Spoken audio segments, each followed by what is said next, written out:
여러분, 봄에는 가을을 내다보자라는 제목으로 은혜를 나누고자 합니다. 겨울이 추울수록 봄은 더 기다려집니다. 이번 겨울이 추웠나요? 추우면 추울수록 봄은 더 기다려집니다. 제가 군대에서 한겨울날 새벽에 보초가 나를 깨우면 또 가야 되나? 산 중턱에 초소가 있는데 옷을 3겹, 4겹, 5겹 껴입고 올라갈 때는 땀이 나요. 근데 딱 보초를 쓰고 있으면 얼마나 추운지요. 눈바람 치고 뭐 히터도 없으니까 빨리 봄이 왔으면 좋겠다. 그런 간절했던 마음이 생각이 납니다. 봄은 사람에 따라 2가지 감정을 느끼게 합니다. 하나는 따뜻합니다. 봄이 되면 꽃이 막 펴요. 놀기에도 좋습니다. 그래서 봄 되면 사람들이 막 트래픽이 엄청납니다. 그죠? 벚꽃 구경 간다고 여기 막히고 저기 막히고 주말 되면은 그렇게 사람들이 산으로 들러 꽃 구경을 하러 막 다녀요. 다른 한편으로는 가을을 내다보고요. 새 각오로 새 마음으로 심는 그런 사람들이 있습니다. 그래서 봄에는 이것이 봄이다가 아니라 봄에 벌써 가을을 내다보면서 나는 지금 무엇을 심어야 될까라고 생각하는 사람들이 있습니다. 봄에 가을을 내다보자, 이 뜻은 다시 말하면 젊어서 나의 노후를 바라보자. 또 이 세상에서 저 죽어서 가는 내 새를 바라보자. 이런 의미가 있다고 저는 생각을 합니다. 봄에 가을을 내다보지 못하는 사람은 기회를 잃은 자고, 추수할 때 거둘 게 없어서 땅을 치며 슬피 울며 일을 가는 자가 될 수가 있습니다. 그래서 봄은 심는 계절입니다. 봄에는 심어야 돼요. 내 마음이 꽃 구경이 아니라 무엇을 심을까? 심어야 거둘 수가 있습니다.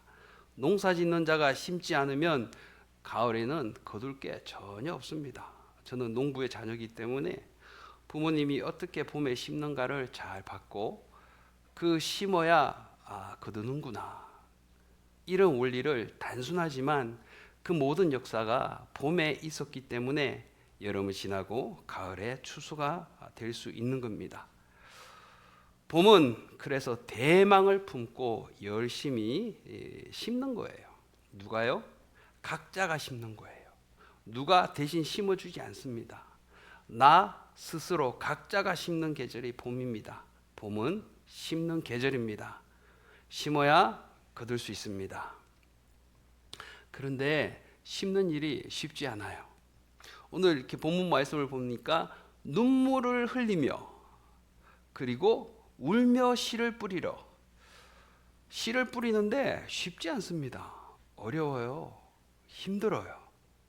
씨를 뿌리고 심기 위해서는 돌도 갈라내야 되고 흙도 골아줘야 되고 이랑도 만들어줘야 되고 어깨가 허리가 온몸이 여러분 쉽지 않습니다. 여기 농사 지은 분이 계실지 모르겠지만 결코 호락호락하지 않습니다.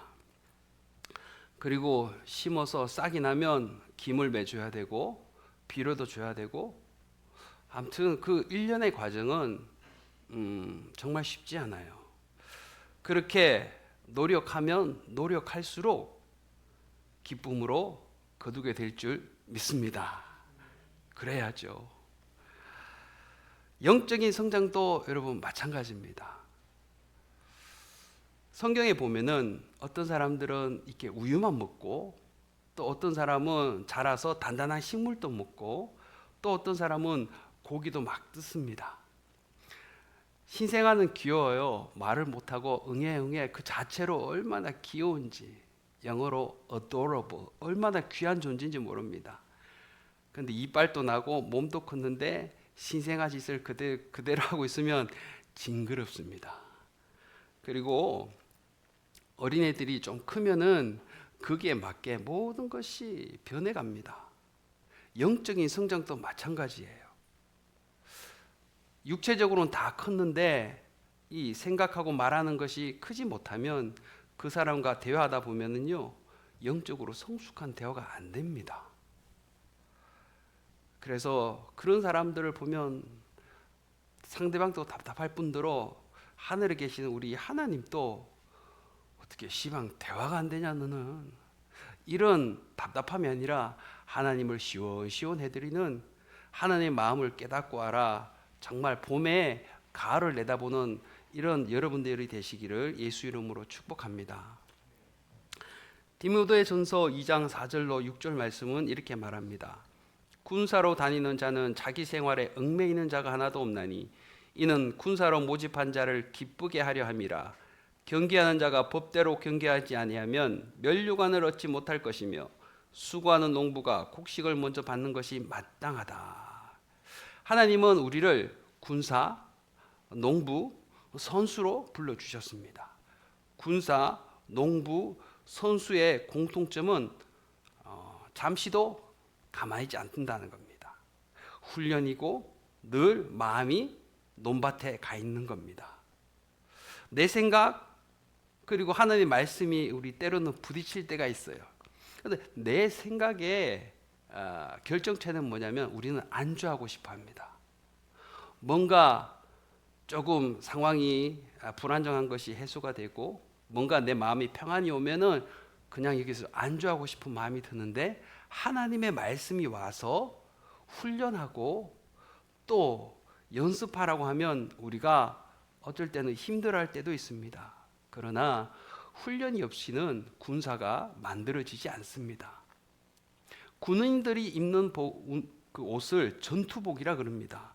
우리처럼 이렇게 청바지나 정장을 입고 있지 않아요. 전투복을 입는 이유는 항상 전투 태세가 되어 있는 겁니다. 이 옷을 입고 생활하고 군인들은 항상 훈련을 해서 최상의 전술적인 준비가 되어야 전쟁 나면 이길 거 아닙니까? 그리고 선수는 항상 컨디션 관리를 합니다. 시합이 나가기 전에 늘 올림픽은 4년에 한 번이지만 이 사람들은 평생을 그 올림픽에서 금메달 따기 위해서 모든 노력을 아끼지 않습니다. 거기에만 목표를 두고 그 뒤의 것은 생각하고 헤아리지 않습니다. 그것이 우선순위입니다. 그래서 선수는요 늘 자기 관리를 철저히 하는 사람입니다. 농부는 씨를 뿌리고 가꾸고 이러려면 내 마음이 어디 가 있어야 될까요? 내가 씨 뿌려놨는 그 밭에, 그 논에 가 있어야 되는 겁니다. 그래서 하나님은 요 세 가지 모습으로 여러분과 우리를 불러주시고 훈련시켜 주세요. 훈련의 목적이 있죠. 뭐죠? 영적인 성장. 하나님의 마음을 깨닫는 자는 비로소 하나님의 뜻을 이룰 수 있는 사람들입니다. 아니면 억지가 되는 거예요. 누가 효자입니까, 여러분? 어버이날이니까 억지로 편지 쓰고 그냥 거칠애로 선물 주는 게 끝입니까? 그게 아니에요. 진짜 효자는 어머니 아버지의 마음을 헤아립니다.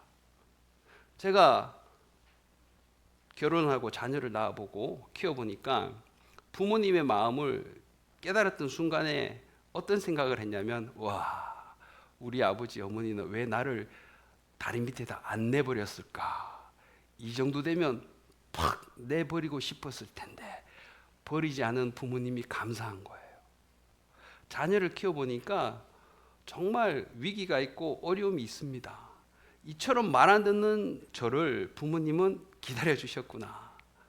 그런 게 있는 겁니다. 진짜 효자는 그래서 부모님의 마음을 알고 부모님의 뜻을 헤아려서 그렇게 섬기는 게 효자예요. 하나님도 그런 겁니다. 주님의 마음을 알고 주님의 뜻이 무엇인가를 분별하는 사람은 내 인생의 목적이 거기에 집중이 되는 겁니다. 그러기 위해서 내가 군사로 훈련되어 있어야 되겠고 능력이 있어야 될 거 아닙니까? 선수로 내 컨디션을 최고로 유지하기 위해서 늘 주님 감사 이러면서 주의 뜻이 어디 있는가를 우리가 살펴야, 주님을 의지해야 우리가 그렇게 주님께 쓰임받을 수가 있다는 사실입니다. 그래서 하나님의 백성들은 쉴 새 없이 기도하고 쉴 새 없이 말씀을 보고 하나님을 찾아야 성령이 여러분 말씀해 주십니다. 처음에 제가 구원을 받았을 때는 너희는 그 은혜로 인하여 믿음으로 말미암아 구원을 받았나니 이것이 너희에게서 난 것이 아니기 때문에 아무도 자랑하지 못한다 그랬습니다. 선물로 받은 겁니다. 우리가 구원을 받았을 그 당시에 우리가 의로웠습니까? 우리가 정직했습니까? 우리가 하나님 보시기에 합당했습니까? 아닙니다. 그런데 하나님은 하나님이 선물로서 우리를 구원해 주셨고 그 다음부터 우리는 하나님의 그 마음까지 성정해 가야 되는 것이 우리를 부르신 아버지의 마음입니다. 그래서 하나님은 봄이 되면 따뜻하다, 이쁘네. 영어로 보면 스프링이지 않습니까? 스프링처럼 바닥에서 뭔가 자꾸 튀어 올라온다는 거예요. 그래서 봄은 스프링이에요. 죽어있던 땅 같은데 뭔가가 생명이 올라오고 그 생명이 고귀해 보이고 이 생명을 만드신 분은 창조주 하나님, 그 하나님이 나를 예수님을 통하여 구원하게 하여 주시고 누구든지 예수님을 믿으면 하나님의 자녀되는 권세를 얻고 사람의 뜻으로나 이 세상 어떤 것으로가 아니라 하나님 아버지로 말미암는 그 하나님의 은혜를 덧입은 자는 어떻게 산다고요?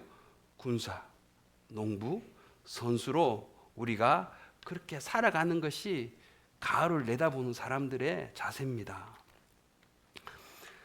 성경에 보면은 그저 내가 구원받아서 이렇게 살아가는 사람들이 있고 아니면 내가 구원받고 또 다른 영혼을 살려내는 사람들이 있습니다. 고린도전서 15장 45절에는 기록된 바 첫사람 아담은 산영이 되었다함과 같이 마지막 아담은 살려주는 영이 되었나니 아담의 영을 가지고 있는 사람은 누구도 다른 사람을 살려내지 못합니다. 그런데 살려주는 영은 바로 예수님의 영. 우리는 아담 자기 혼자만 기껏 살아서 어떻게 나를 어떻게 지켜볼까 여기에 그냥 그렇게 모든 것을 인생을 허비하고 간 사람이 아담의 영입니다. 그러나 우리는 예수님의 영을 받은 사람인 줄 믿습니다. 이 예수님의 영을 받은 사람은 살려내는 겁니다. 예수님이 다른 영혼들을 살려냈듯이 우리가 예수님의 영을 받았다면 나 하나 믿고 나 하나 구원받고 여기서 끝나는 게 아닙니다. 다른 죽어가는 영혼들, 하나님께 등을 돌려있는 영혼들, 아파하는 영혼들을 살려내는 역사가 있는 바로 그런 사람들이 봄에 가을을 내다보는 자인 줄 믿습니다. 그러면 우리는 이제는 무엇을 심어야 될까가 관건이 아니겠어요? 봄은 심는 계절이에요. 근데 무엇을 심어야 될까요? 누가복음 6장 44절은 나무는 각각 그 열매로 아나니 가시나무에서 무화과를 또 찔레에서 포도를 따지 못하느니라. 반드시 우리가 알 것은 심은 종류대로 그것을 거둔다는 겁니다. 콩을 심죠? 콩입니다. 팥을 심죠? 팥입니다. 때로는 우리는 콩을 심었는데 왜 포도를 원할까요? 부끄럽지만 시험 공부 많이 안 하고 공부를 많이 안 했는데 열심히 기도해갖고 점수 잘 나게 해주세요. 이거 콩 심은 데 콩 난 거 아닐 수 있습니다. 여러분, 우리는 인생을 살아가면서 내가 무엇을 심고 있을까요? 나는 무엇을 심는 것에 관심이 있을까요? 하나의 밀알이 썩어져 그것이 싹이 나고 그것이 열매를 맺는다는 겁니다. 열매를 맺기 위해서는 밀알이라는 존재가 썩어져야 돼요. 그러면 100배, 60배, 30배를 거둔다고 마태복음 13장은 말씀합니다. 다른 말로 뭐죠? 내가 죽어야 돼요. 내가 죽어야 사는 겁니다. 내 안에 내 자아가 살아있으면 성령이 와서 성령이 뿌리를 내리고 싹을 틔어 올릴 수가 없습니다. 세상을 좋아하는 나의 모습이 있습니까? 예수님의 말씀보다 세상의 뉴스에 혹하는 나의 마음들이 있습니까? 하나의 말씀은 오른쪽이라 그러는데 내 육신은 자꾸 왼쪽으로 바라본다면 과연 이것이 나는 무엇을 심으려 하는 건지 오늘 말씀을 들으면서 여러분의 관심, 저의 관심이 육신을 심으면, 육신을 위하여 심으면 썩은 것을 거둔다고 성경을 말합니다. 그러나 성령을 심으면 생명을 거둔다고 말씀합니다. 갈라디아서 5장 19절 21절 말씀은 육체를 심는 것이 무엇인지를 말씀하고 있는데, 육체의 일은 현저하니 곧 음행과 더러운 것과 호색과 우상숭배와 술수와 원수를 맺는 것과 분쟁과 시기와 분냄과 당 짓는 것과 불리함과 이단과 투기와 술 취함과 방탕함과 또 그와 같은 자들이라. 전에 너에게 경계한 것 같이 경계하노니 이런 일을 하는 자들은 하나님의 나라를 유업으로 받지 못할 것이요. 육신을 위하여, 육체를 위하여 심는 자는 하나님의 나라를 유업으로 받지 못한다고 성경은 분명히 말씀하고 있습니다. 반면 성령으로 심는 것도 갈라디아서 5장 22절 23절에 말합니다. 오직 성령의 열매는 사랑과 희락과 화평과 오래 참음과 자비와 양성과 충성과 온유와 절제니 이 같은 것을 금지할 법이 없느니라. 성령을 위하여 심으면요, 처음에 뭐가 들어오면 사랑이 들어옵니다. 사랑이 들어오면 그 다음에 왠지 모를 주님이 주시는 기쁨이 들어오기 때문에 오래 참을 수도 있고 인내할 수 없는 중에도 인내할 수 있습니다. 여러분, 불의를 참는 것이 잘못된 게 아닙니다. 불의를 보고도 참을 줄 아는 사람이 돼야 돼요. 내가 아직 준비도 안 되고 불의를 맞서서 내가 액션을 취할 어떤 여건이 갖춰지지 않았다면 불의를 보고 참는 연습도 해야 되는 거예요. 그래서 내 마음에 안 들고 나와 생각과 나의 사고방식이 이 일과 좀 부딪혀도 그런가 보다, 하나님의 뜻이 있겠지, 그러면서 오래 참아서 주님의 뜻을 분별할 수 있는 거예요. 왜 이 시점에서 이런 일이 나에게 닥쳤을까? 원망하고 막 발버둥 쳐는 것이 아니라 하나님을 먼저 바라보는 거죠. 하나님, 이런 일이 왜 저에게 일어났을까요? 이런 인간적인 어려움, 상황적인 내가 예상하지 못했던 것들이, 이러면서 우리는 하나님을 바라보고 하나님의 뜻이 무언가를 먼저 살필 줄 아는 자, 그런 자가 성령의 생명의 것을 심는 자의 자세가 아닐까 저는 생각해 봅니다. 슈바이처 박사는 아프리카 오지에 가서 많은 어려운 사람들을 도왔어요. 의사로서 유명하지만 본업은 신학 박사입니다. 그런데 이 슈바이처는 루트교 목사예요. 근데 오늘날 슈바이처라고 했을 때 그 사람을 수식하는 단어는 목사가 아니라 박사입니다. 슈바이처는 인본주의자입니다. 박애주의자예요. 그 사람들이 불쌍해서, 그 사람들이 안타까워서 인간적인 사랑으로 가서 의술을 베풀고 1965년에 90세의 나이로 생을 마감합니다.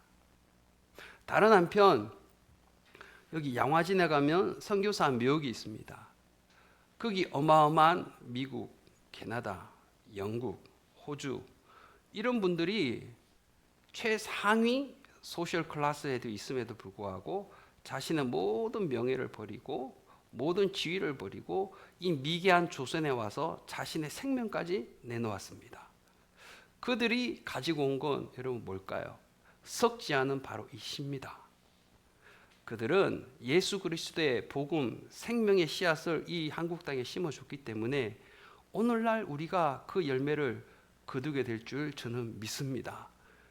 그냥 인간적인 사랑으로 돈을 베풀고 뭔가 원조를 했다면 우리나라가 이렇게 일어날 수 있었을까? 저는 그렇게 생각이 안 듭니다. 그래서 우리가 지금 예수 그리스도의 생명의 복음을 내가 이 안에 심겨져 있고 우리의 삶이 예수 그리스도의 생명의 복음을 어떻게 잘 심을 수 있을까? 이것을 위하여 내가 학업을 준비하고 나의 삶을 어떻게 샤프하게 준비하고 예리하게 하나님의 말씀을 내가 이 세상 살아가면서 잘 이루어갈 수 있을까? 여기에 관심이 있다면 하나님은 하늘 문을 여시고 그 심령에게 내가 너의 기도한 바를 다 듣고 보았느니라. 이러고 하나님의 그 은혜가 분명히 하나님의 손으로 그 사람이 붙들림 받아서 나아가게 될 줄 저는 믿습니다. 왜냐하면 우리 하나님은 눈의 동자처럼 자신을 찾는 사람을 하나님은 주목하고 계시고 그 사람에게 나는 너의 도움이다. 여호와 하나님, 이 세상을 만드신 그 하나님, 내가 너의 도움이다. 야곱의 하나님으로 너는 나를 받아주었다. 하나님은 다 아신다는 겁니다. 많이 아는 것도 중요하지만 때로는 많은 양의 지식과 이 암보다 더 중요한 건 순종이 아닐까 생각합니다. 그래서 성경은 순종보다 제사보다 순종이 낫다 이렇게 말씀합니다. 제가 이렇게 신앙생활을 하면서 저도 느끼고 주위에도 보면은 사랑, 믿음, 순종 요 세 개는 늘 같이 맞물려서 돌아가는 것 같아요. 사랑이 있는 사람은 믿음이 있고 믿음이 있는 사람은 순종합니다. 이 순종하는 사람은 또 예수님의 사랑이 있습니다. 그래서 어려운 상황에도 이 순종, 믿음, 사랑으로 이렇게 바퀴가 굴러가잖아요. 근데 그 바퀴는 점점 커지는 것을 볼 수 있습니다. 바퀴가 작을 때는 작은 어려움에 덜컥 걸리지만 이 바퀴가 커면요, 이만한 장애물도 그냥 뭔 일이 돼? 느끼지 못하고 가는 겁니다. 오늘 봄에서 주저하지 않고 이 봄에 가을을 내다보는 믿음과 그 하나님의 은혜를 가진 자는 이 믿음의 바퀴가 커져가게 되는 역사가 있기를 예수 이름으로 축복합니다. 그래서 신앙생활은 어떤 면에서 자꾸 심는 거예요. 신앙생활은 심는 거예요. 어릴 때는 막 달라. 뭐 저도 그런 단계를 거쳐왔죠. 다 달라는 겁니다. 근데 왜 우리가 성숙해야 되냐면 달라는 것에서 이제는 바뀝니다. 나를 향한 아버지의 뜻은 뭘까? 이 상황에서 하나님이 원하시는 건 뭘까? 내가 기도가 부족했구나. 내가 하나님께 먼저 묻지 아니했구나. 내 마음에 육신의 것이 더 많이 차 있구나. 이러면서 기도를 심고 사랑을 심고 헌신을 심습니다. 그리고 물질을 심습니다. 심잖아요? 이건 부메랑이 되어서 돌아옵니다. 부메랑을 던지면 반드시 돌아와요. 우리가 무엇을 심습니까, 여러분? 우리의 입술이 하나님을 찬양하고 영혼을 세우는 입술로 심습니까? 그 부메랑이 반드시 돌아오게 될 것입니다. 그 반대로 우리가 심는다면 우리는 좀 무서울 수 있습니다. 많이 심으면 어떻게 되겠죠? 많이 거둡니다. 많이 거두고자 하는 사람은 많이 심어야 돼요. 고린도후서 9장 6절 말씀, 이것이 곧 적게 심은 자는 적게 거두고 많이 심은 자는 많이 거둔다 하는 말이로다. 세상 이치랑 똑같습니다. 그런데 하나님의 분명한 약속은 뭐냐면 심은 종자보다 100배, 60배, 30배 더 거두게 한다는 사실을 믿으시기 바랍니다. 우리는 이 약속을 믿기 때문에 심는 거예요. 제가 유학 생활을 하면서 바쁩니다. 아르바이트 해야 되죠. 공부해야 되죠. 교회 새벽기도 나가야 되죠. 전도해야 되죠. 바쁩니다. 그런데 하나님이 장애인 사역을 하나님 저에게 붙여주셔서 맹인 할아버지를 제가 만났습니다. 일주일에 한 번 만나서 쇼핑도 하고 시장도 보고 병원도 가고 약국도 가고 마지막에 같이 식사하는 걸로 마무리됩니다. 4시간이 그냥 훅 지나갑니다. 저에게 4시간은 상당히 컸습니다. 그런데 그분을 섬기면서 하나님의 마음도 알고 이런 장애를 가진 사람들의 이 커뮤니티도 제가 한번 가보고 그러면서 이 사회적 약자에 대한 눈을 하나님이 뜨게 해주셨는데 바쁘다고 우리가 생각할 수도 있겠지만 하나님은 그 하나하나를 다 보시는 것 같아요. 작은 것을 저는 심었지만 하나님은 그 이후에 더 큰 곳으로 계속 부으시고 채우시는 것을 보면서 하나님은 정말 모든 것을 심는 것을 하나님은 절대 놓치지 않구나. 지금은 여기 앉아서 저 이역 말리 있는 영혼을 위해서 기도합니다. 기도로 심고 헌신으로 심고. 사랑하는 여러분, 오늘 예배드리는 여러분들은 늘 내 중심이 아니라 주님의 사랑이 들어와서 주님이 무엇을 나를 통하여 심기를 원하는지를 깨닫고 그것을 열심히 심어 나갈 때 지치지 아니하면 때가 차면 거두게 될 줄 믿습니다. 그리고 봄에는 가을을 내다보고 그 수확할 것을 꿈꾸는 사람들은요, 마지막으로 버릴 게 있습니다. 영적 성장을 위해서는 우리가 버릴 게 있습니다. 에베소서 4장 24절은 이렇게 말씀합니다. 너희는 유혹의 욕심을 따라 썩어져가는 구습을 쫓는 옛사람을 벗어버려라. 우리는 옛것을 벗어버려야 됩니다. 봄에 가을을 내다보면 성공한 삶을 살게 될 줄 믿습니다. 네, 확실합니다. 주님과 동행하는 사람은 주님의 뜻을 이루어가기 때문에 하나님은 그 사람을 잠시라도 떠나지 않습니다. 그래서 우리는 성령의 인도를 받으며 살아가야 돼요. 왜 성령의 인도를 받아가야 살아가야 되냐? 예수님은 2000년 전에 오셔서 성천하셔서 하나님 우편에 계시고 지금은 누구든지 예수님을 영접할 때 이 마음에 성령이 와 계십니다. 그래서 성령은 모든 것을 통달하시느니라. 성령은 모든 것을 밝히 드러내시느니라. 성령은 깨닫지 못하는 것을 깨닫게 하십니다. 성령은 우리에게 분별할 수 없는 것을 분별하게 하여 주십니다. 아멘. 그래서 이 성령에 우리가 민감하게 살아가야 됩니다. 이 성령은 너무나 예민하기 때문에 함부로, 여러분, 우리가 사람을 함부로 대하면 그 사람이 내 옆에 오려 하지 않습니다. 이 사람이 나를 별로 친근하게 생각하지 않네? 좀 조심해야 되겠다. 성령도 마찬가지입니다. 내가 성령을 인격적으로 존중, 잘 대하지 않으면 성령도 내 안에 민감하게 역사하지 못해요. 왜냐하면 성령이 민감하시기 때문에. 성령을 민감하지 못하게 만드는 방해가 뭐냐면은 바로 이 옛것들입니다. 내 안에 있는 악한 마음들, 독한 생각들 있죠. 자존심, 고집, 아집, 그리고 내 잘못된 습관, 버릇. 구원의 의를 믿을 때는 이것이 장애가 안 되지만 하나님을 닮아가는 성화, 좀 어려운 말로 예수 그리스도를 닮아가는 데 있어서 이것들을 내 안에서 버려내지 아니하면 성령은 내 안에서 역사하지 못한다는 것입니다. 특히 이 자존심의 문제는 하나님의 역사를 방해하는 아주 중요한 요인 중에 좀 크게 작용을 하는 것 같아요. 사람들이 자기가 궁지에 몰릴수록 막 자존심은 세져가요. 이 자존심을 내려놓는 사람이 누구냐면 하나님의 은혜로 푹 잠기는 사람, 자존감이 높은 사람은 이 자존심이 낮아지게 되는 거예요. 그래서 두루뭉실하게 좀 모난 말을 하더라도 그렇냐 품어줄 수 있는 사람. 그리고 또 우리가 경계해야 될 것이 성급함입니다. 늘 성급해요. 문제가 있고 중요한 결정 사항이 있으면 주께 물어야 돼요. 근데 묻지 않고 하나님보다 먼저 가요. 먼저 가 있어요.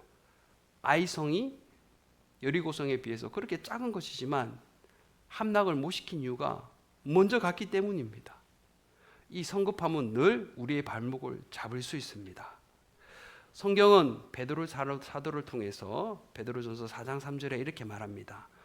너희가 음란과 정욕과 술 취함과 방탕과 연락과 무법한 우상 숭배를 하여 이방인의 뜻을 쫓아 행한 것이 지나간 때가 족하도다. 여러분, 털어버릴 줄 아는 자가 되시기를 예수 이름으로 축복합니다. 지나간 이 이방인의 때를 우리는 털어버릴 줄 알아야 돼요. 끊을 건 끊고 맺을 건 맺고 이걸 끊고 맺는 것을 잘해야 우리의 삶이 깔끔해져 가요. 이렇게 이것도 아니고 저것도 아니고 이렇게 우유부단한 사람은 성령이 들어오셔도 마음대로 역사하지 못해요. 이것이 지나간 때가 족하도다, 털어버려야 되는 거다 생각하고 여러분 성령이 감동을 주셨을 때에는 옛것을 다 버리는 결단의 은혜가 있기를 축복합니다. 옛것을 버리면 성령이 들어와서 힘있게 역사하세요. 그러다 보면 삶의 변화가 일어납니다. 성령의 매를 맺어가게 되면은 육신의 질병도 오히려 낫는 거예요. 아멘. 성령이 역사하고 성령이 9가지 열매를 맺어가다 보면 정말 육신의 병, 마음의 병, 이런 것들이 우리의 눈물이 이제는 희락으로 바뀌게 되는 놀라운 은혜의 역사가 있고, 어떤 일이 일어나든 당황하지 않고 먼저 주님을 바라보는 것입니다. 내가 너에게 주는 것은 두려워하는 마음이 아니요 능력과 근신과 사랑이라. 아는 거죠. 하나님이 우리에게 주시는 것은 두려운 마음이 아니다. 두려움이 엄습할 때는 이게 사탄의 역사인 것을 우리가 깨닫게 됩니다. 그래서 이런 사람들은 옛것을 버리고 나면 세상과 나는 간곳 없고 구속한 주만 보이도다. 아멘. 이렇게 해서 늘 내가 주님을 의식하는 이런 삶을 스스로 노력해야 돼요. 노력 없이 되는 것은 이 세상에는 아무것도 없는 것 같습니다. 주님을 바라보고 또 주님을 찾는 그 사람은 스스로 노력을 해야 됩니다. 그리고 내 자신을 보는 눈이 열려져야 돼요. 내가 어떤 사람인지, 내 안에 무엇이 가득 차 있는지, 내가 내 자신 또 모르면서 남을 어떻게 섬길 수 있을까? 내가 성숙이 안 되었는데 남을 어떻게 의로운 길로, 옳은 길로, 더 좋은 길로 인도할 수 있을까? 여러분의 생각이 어디 있습니까? 나의 생각이 어디 있습니까? 세상에, 물질에, 사람에, 또 다른 곳에 있는지. 하나님은 우리가 겸손한 만큼 은혜를 주십니다. 믿음 만큼 축복해 주십니다. 그리고 능력만큼 하나님이 일을 맡겨 주십니다. 그래서 겸손은 하나님의 은혜를 머물게 합니다. 오늘 예배드리는 여러분과 우리는 모든 일에 하나님을 기대함으로 믿음으로 나아가시기를 예수 이름으로 축복합니다. 봄에 가을을 내다보면서 봄에 안주하지 마시고 그 가을에 추수할 것을 그리면서 그것이 이미 내가 얻었다 생각하시고 전심전력하여 꼭 모든 일에 승리하는 여러분과 제가 되시기를 예수 이름으로 축복합니다.